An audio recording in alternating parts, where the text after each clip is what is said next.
Le Seigneur soit avec vous. Le maître de la vigne, vous le connaissez, c'est Dieu lui-même. Les serviteurs maltraités aussi, vous les connaissez. Ce sont les prophètes et les envoyés de Dieu. Le Fils unique, vous le connaissez également, c'est Jésus, le Christ.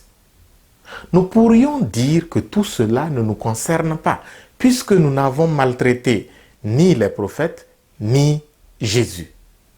Pourtant, la parole de Dieu nous est encore adressée à nous aussi aujourd'hui.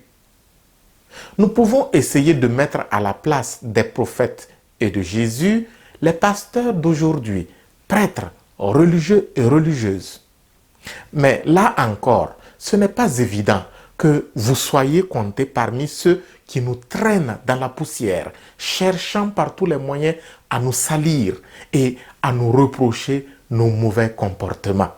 Là où il n'y aurait pas de débat possible, c'est si nous essayons de mettre à la place des prophètes et de Jésus autre type de personnes. Par exemple, nos employés, les gens qui sont soit à notre service, soit qui travaillent avec nous dans le même service. La vigne appartient au maître, ce qui veut dire qu'elle appartient également à ses serviteurs et plus encore à son Fils unique. Remettre le fruit de la vigne, ce n'est pas de la charité, c'est une simple obligation morale. Mais nous voyons comment ont réagi les vignerons qui n'en sont pas propriétaires.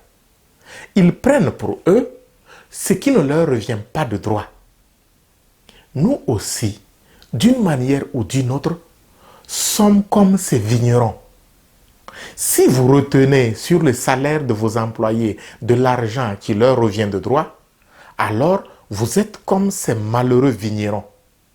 Si vous faites travailler vos collègues pour en récolter les fruits, pour vous tout seul, et non pas pour les partager comme il se doit avec eux, vous êtes comme ces vignerons malhonnêtes.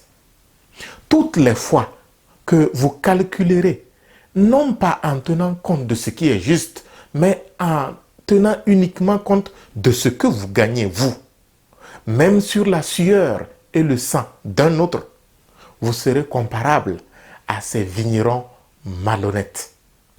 Dieu seul sait comment cela se vérifie dans notre existence humaine, commençant par nous, les consacrés, qui faisons travailler nos confrères comme des ânes pour en récolter tous les avantages.